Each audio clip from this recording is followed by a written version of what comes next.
ओम साईराम. तुमचे माझ्या व्हिडिओमध्ये स्वागत आहे. व्हिडिओ कुठे न स्किप करता पूर्ण बघा आणि आवडल्यास लाईक आणि सबस्क्राईब करा. तर चला, आपण आज कलांचू प्लांटविषयी बोलणार आहोत. तर माझा जे कलांचू प्लांट आहे त्याला बघू शकता तुम्ही किती फुलं आलेले आहेत आणि भरपूर असं बुशी झालेलं आहेत आणि अजूनही भरपूर अशा कळ्या येत आहेत. बघा, आतमध्ये पण भरपूर कळ्या येत आहेत आणि भरपूर असे फुलं मललेले आहेत की जे पानही दिसणार नाही इतके सारे फुलं आहेत. आणि हे माझं साधारणतः 2 वर्षांचं झाड आहे आणि भरपूर असं फुलांनी भरलं आहेत. त्यानंतर मी ह्या प्लॅन्टपासून मागच्या वर्षी हे प्लॅन्ट तयार केलं होतं आणि तुम्ही बघू शकता 1 वर्षात यालाही भरपूर असे फुलं आलेले आहेत. तर या फुलांचं रहस्य काय किंवा कुठली आपण याला फर्टिलायझर देतो हे आज आपण बघणार आहोत. यामध्ये भरपूर असे वेगवेगळे कलर किंवा डबल पेटल, सिंगल पेटल हे प्रकार आहेत. तर कलरमध्ये बघाल तर माझ्याकडे हा एक राणी कलर आहेत. बघा, हे पण 1 वर्षाचं झाड आहेत आणि भरपूर असं फुलांनी भरलेलं आहे. त्यानंतर याला मी तर साधारणतः पावसाळ्यात लावलं होतं. एक छोटी कटिंग लावली होती आणि त्याने पण ह्या वर्षी भरपूर छान फुलं दिलेली आहेत आणि एकदम छोट्याशा पॉटमध्ये पण हे झाड चालतं.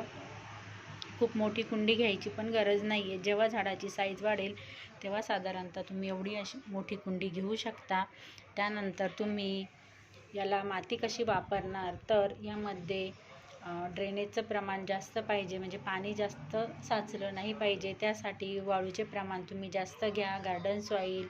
त्यानंतर थोडंसे कंपोस्ट घ्या किंवा शेणखत घेतलं तरीही चालेल आणि थोडे वाळूचे प्रमाण जास्त ठेवून माती तयार करा आणि तुम्ही याच्या छोट्या कटिंग्स पण लावू शकतात. म्हणजे तुम्ही साधारणतः हे जे आहेत हे थोडंसं छोटं तोडून खालचे पानं जे आहेत ते काढून टाकले आणि थोडं कोरपडीच्या पानामध्ये बुडवून तुम्ही याच्या कटिंग जर लावल्या तर एकदम छान पद्धतीने ग्रो करतात आणि याला पानांपासून पण ग्रो करता येतं. पण पानांपासून जर ग्रो करायचं असेल तर तुम्ही याला थोडं वेळ लागतो आणि जरा हळूवार पद्धतीने ग्रो होते. त्यापेक्षा कटिंगपासून ग्रो लवकर होते.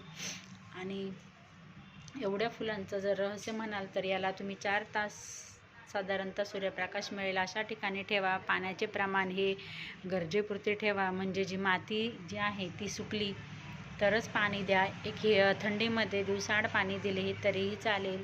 आणि या प्लॅन्टची फुले जी आहेत ना ते साधारणतः सप्टेंबरपासून एकदम छान असे फुलायला लागतात. तर फेब्रुवारी मार्चपर्यंत हे फुलं जसेचे तसे राहतात. आता साधारणतः माझ्या झाडाला 1 महिना होऊन गेलेला आहे. फुलं आलेले आहेत आणि अजूनही सुकलेले नाही. तुम्ही बघू शकता नॉर्मल जे साधारणतः आता फुले जे सुकायला लागले आहेत हे बघू शकता, नॉर्मल असे सुकायला लागलेले आहेत आणि ते तुम्ही काढून टाकले तरीही चालेल.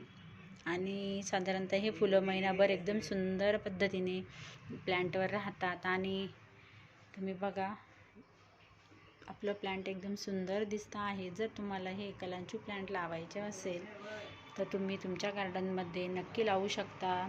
तर चला, भेटू आपण पुढच्या व्हिडिओमध्ये. माझे जर प्लॅन्ट तुम्हाला आवडले असेल तर नक्की लाईक आणि सबस्क्राईब करा. बाय.